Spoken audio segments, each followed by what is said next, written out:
है। तो इसके लिए इंटरेक्शन बहुत ज़रूरी है। बहुत चीज़ों में हम कंफ्यूज हैं, वो कंफ्यूजन दूर करना भी बहुत ज़रूरी है। हम खुद अपने लाइफ के बारे में हम कंफ्यूज होते हैं कि हम क्या कर रहे हैं। नदी की धारा बह रही है, सब लोगों ने बीएड में एडमिशन लिया, जब तक अच्छा नहीं होगा तो बीएड में क्यों आया? आपसे पूछे क्यों आपने बीएड में एडमिशन लिया? सब कोई ले रहे थे तो हम भी ले लिए। आप डीएलएड में क्यों गए? सब कोई ले रहा था, हमने ले लिया। ये जवाब नहीं है। यहाँ भीड़ देखकर लोग चलते हैं। भीड़ में कहीं जा रहे हैं, लोग पूछे आप कहाँ जा रहे हैं? जहाँ सब जा रहे हैं वहाँ जाएंगे। जब सब चल रहे हैं तो कहीं ना कहीं तो जा ही सकते हैं। ऐसा तो होगा नहीं बिना काम के चल रहे होंगे। उनको खुद अपनी मंजिल का पता नहीं होता है। और ये भेड़ चाल चलने वाले, झुंड में चलने वाले कभी अपनी मंजिल नहीं प्राप्त कर सकते। मंजिल वही प्राप्त कर सकते हैं जो झुंड रहे या ना रहे, झुंड का साथ मिले या ना मिले, वो अपनी अपनी यात्रा में अनवरत लगे रहते हैं। तो इसलिए सिलेबस सब कोई पढ़ता है और सिलेबस के कंपटीशन से सक्सेस की गारंटी नहीं है।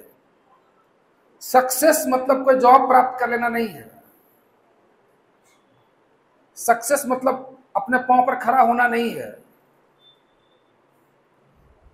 सक्सेस ऑल राउंडर बनना है। जो प्रकृति का नियम है जिस पर हम कभी चर्चा करेंगे, सर्वाइवल ऑफ द फिटेस्ट। जो फिटेस्ट होगा वही सर्वाइव करेगा। स्ट्रगल फॉर एग्जिस्टेंस, सबको अपने एग्जिस्टेंस के लिए सबको स्ट्रगल करना है। स्ट्रगल दो चीजों से प्यार करना है। स्ट्रगल से प्यार करना है। भगवान हमको ज्यादा से ज्यादा संघर्ष का मौका दो, हम ज्यादा से ज्यादा संघर्ष कर सके, हम ज्यादा से ज्यादा स्ट्रगल कर सके। क्योंकि बिना स्ट्रगल के चींटी भी नहीं जिंदा रहता है। चींटी को भी जिंदा रहने के लिए, कछुआ को भी जिंदा रहने के लिए, शेर को भी जिंदा रहने के लिए स्ट्रगल करना पड़ता है। यदि स्ट्रगल करना छोड़ देगा, शेर शिकार करना छोड़ देगा, तो उसकी मौत निश्चित है। तो ये तो हमने क्लास, जो हमारे क्लास है उसका इंपॉर्टेंस समझाने की कोशिश की। एक बार फिर से, चूंकि अभी कुछ नए बैच पुराने बैच का सम्मिश्रण हो गया, तो एक बार हम आइडिया लेने के लिए बोलेंगे कि अभी जो न्यू बीएड में एडमिशन हुआ है 22 बैच, उसके जितने स्टूडेंट हैं वो हाथ ऊपर करेंगे। 50% संख्या नहीं लोगों की है, नए लोगों की। इससे जस्ट सीनियर 21 बैच बीएड के जितने स्टूडेंट हैं वो हाथ उठाएंगे। इसका मतलब डीएलएड एब्सेंट है। डीएलएड 21 बैच कम संख्या में है। आपके हर की कैपेसिटी 100 है। यदि वो कैपेसिटी आ जाए तो फिर इस जगह पर संभव भी नहीं है। ये अनुपस्थिति भी अपने आप में बहुत सारी कहानी सुनाता है। ये अनुपस्थिति ये बताता है कि हम अपने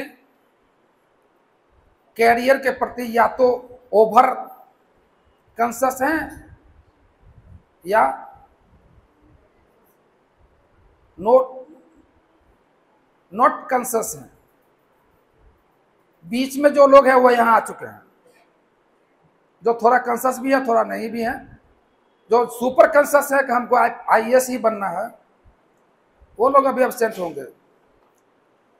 जो लोअर लेवल पर कॉन्शियसनेस में होंगे कि सर्टिफिकेट दिखाओ, नौकरी पाओ में मिलेगा, किसी तरह से सर्टिफिकेट ले लेना है, पढ़ने लिखने की क्या जरूरत है ज्यादा, ऐसे लोग नहीं आए। तो उससे उसके प्रति भी चिंता करनी होती है, उसके प्रति भी सोचना होता है। जब वहां बैठे हैं आपकी सोच अलग है। आपको जब फिर ये चेयर मिल जाएगा तो आपकी सोच बदल जाएगी। आप जब तक वहां बैठे हैं यदि हमने एब्सेंट लोगों की के बारे में चिंता की, उसके बारे में कुछ सहानुभूति व्यक्त किया,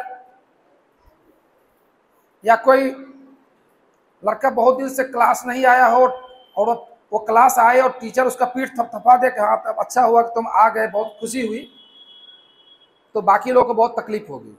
ये क्या बात है? हम रोज आते हैं तो कोई वैल्यू नहीं, एक दिन आया तो इसको, वो जगह का मतलब है। आपको जो चीज खराब लगता है वो हमको अच्छा लगता है, जो हमको अच्छा लगता है वो आपको खराब लगेगा। तो ईसा मसीह एक कहानी सुनाया करते थे।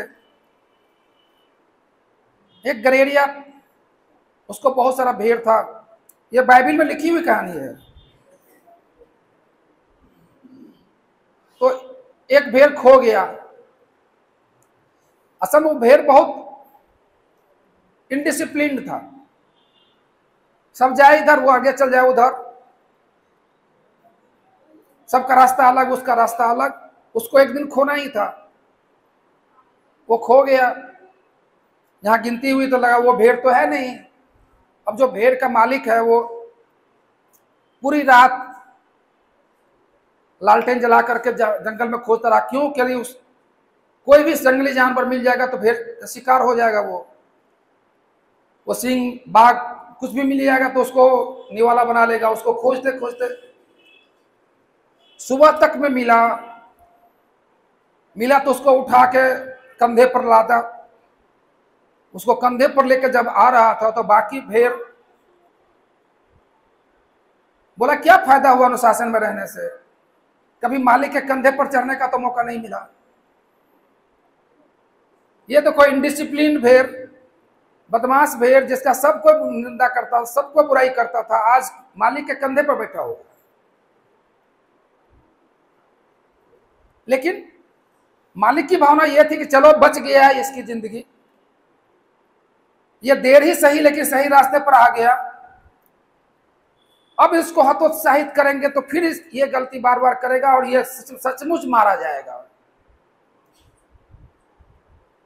तो हम इसलिए बता रहे हैं कि मैनेजमेंट कभी कभी जो डिसीजन लेता है, स्टूडेंट उससे बहुत दुखी होता है। वो अपने कारणों से दुखी होता है, और यहां जो बैठा हुआ व्यक्ति है वो अपने कारण से उस तरह का डिसीजन लेता है। क्योंकि जब हम यहां पर खड़े होते हैं तो हमको 400 स्टूडेंट नजर के सामने होता है, 200 बीएड के, 200 डीएलएड के। जो सामने है उससे सहानुभूति है, लेकिन जो सामने नहीं है उससे महासहानुभूति होती है, उससे ज्यादा सहानुभूति होती है। इस पर भी शांति निकेतन में रविन्द्रनाथ ठाकुर क्लास ले रहे थे। वहां तो क्लास खुले में होता है, तो वृक्ष के नीचे बच्चे सब बैठे हुए थे, गुरुजी भी बैठे हुए थे। गुरुजी की आंख लग गई, लग ही जाती है। गुरुजी है, सोचने लगे आंख लग गई। आंख लग गई तो बच्चा सब देखा गुरुजी सो रहे हैं। अगल बगल नजर दौड़ाया, अमरूद वगैरह बहुत पक रहा है, वृक्ष में फल लटक रहे हैं। धीरे धीरे खिसकना शुरू हुआ, कोई इस गाछ पर चढ़ा, कोई उस गाछ पर चढ़ा, दबे पांव की। थोड़ा ध्यान में रखना, गुरुजी का आंख खुले कि उसके पहले पहुंचना भी है।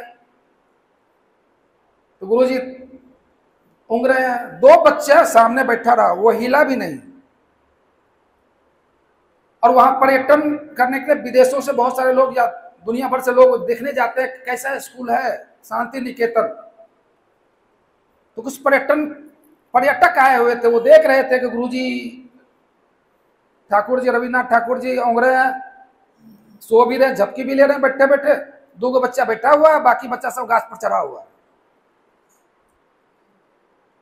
तो वो आए, पर्यटक को कोई बर्दाश्त नहीं हुआ, वो आकर के गुरुजी को जगाया। गुरुजी जगिए, प्रणाम किया। बोला आप सो रहे थे, बच्चे सब क्या कर रहे हैं? बोले नहीं, मैं सो नहीं रहा था, मैं कुछ सोच रहा था। तो गुरुजी क्या सोच रहे थे? किसके बारे में सोच रहे थे? तो अपने बच्चों के बारे में सोच रहे थे। हाँ, सोचना तो पड़ेगा। जिसका बच्चा इतना अनुशासनहीन हो कि गुरुजी की आंख लगते हो घास पर चढ़ जाता हो, चिंता की तो बात है। आपके बच्चे तो बहुत ही डिसिप्लिन है। 2 ही बच्चा जो आपके यहाँ शिक्षा के लायक है,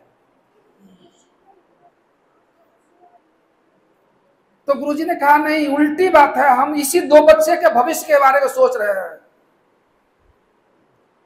हमने आंख बंद किया, जिस बच्चे को अमरूद की चाहत थी वो अमरूद के पास पहुंच गया, जिसको वृक्ष पर चढ़ने की आदत थी उस पर पहुंच गया। हर चाहत ने उसको अपनी ओर खींचा और वो चाहत उसको के समीप पहुंच गया।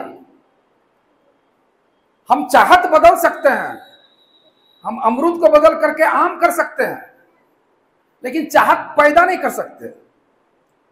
अब ये 2 बच्चे जिसको कि इतना भरा भरा वन, इतना लदा हुआ वृक्ष, इतना सब कुछ आकर्षित नहीं कर सका, इसको दुनिया की कौन सी चीज देकर के आकर्षित कर सके, यही सोच रहे थे।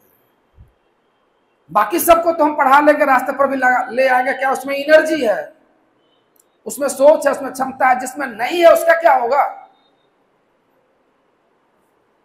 तो कभी कभी इन बातों को भी सोचना पड़ता है कि जो आ गए हैं उनका तो कोई भविष्य की बात नहीं है, जो है, जो नहीं आए उनके बारे में कुछ ज्यादा ही चिंता होती है।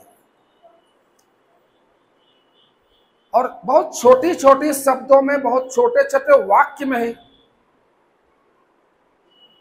बहुत अर्थ छिपा होता है। थोड़ी सी बारीकी से समझने की, सोचने की, समझने की जरूरत है। वो आपके अंदर परिवर्तन पैदा कर सकता है। हमारा उद्देश्य क्या है? सुनते हैं सीटेट का यहाँ पर मुफ्त प्रशिक्षण शुरू हो गया है। अब इसके क्लास के बाद शायद वही क्लास शुरू होगा।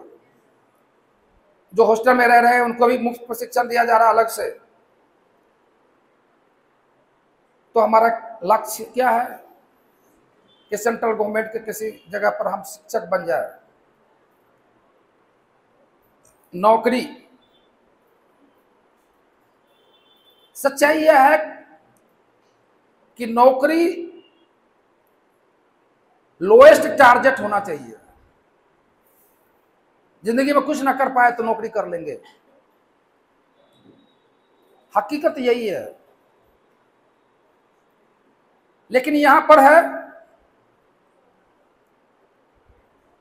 कि नौकरी मिल गया तो सब कुछ मिल गया। नौकरी पहली और आखिरी मंजिल होती है लोगों की। ये मानसिकता हमें पीछे ले जा रही है। इस मानसिकता से उबरना है। हमारा लक्ष्य नौकरी नहीं होना चाहिए। ठीक है, नौकरी, चूंकि हम अपने टैलेंट को इतना आगे बढ़ाएं जो उसका लोएस्ट लेवल पर हमको कम से कम नौकरी तो मिल ही जाए, चाहे सेंट्रल का हो या स्टेट का हो, वो लोएस्ट लेवल होना चाहिए। क्योंकि आपको जो चीज दिखता है ना, उसका कभी कभी विश्लेषण करना चाहिए।